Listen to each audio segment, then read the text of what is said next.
Gusto ko lang naman ng solid yung damit niya eh. Hindi ko naman po alam na kapag po palang nagmagandang loob, buhay ang kapalit dito.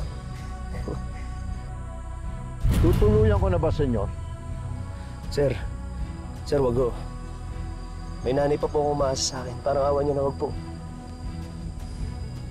Hugo.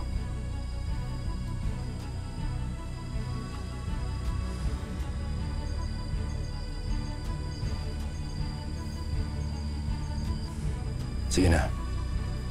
Umuwi ka na.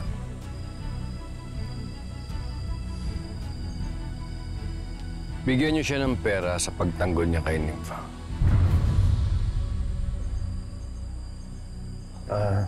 Sir, salamat ho sa pabuyang binibigay niyo pero hindi ko kailangan yan. Mas kailangan ko ng trabaho ngayon.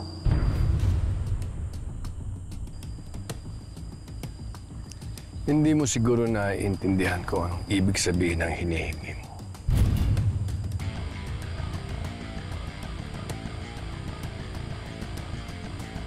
Hindi mo gugustuhin magtrabaho para sa akin. Gusto ko at alam ko, sindikato kayo.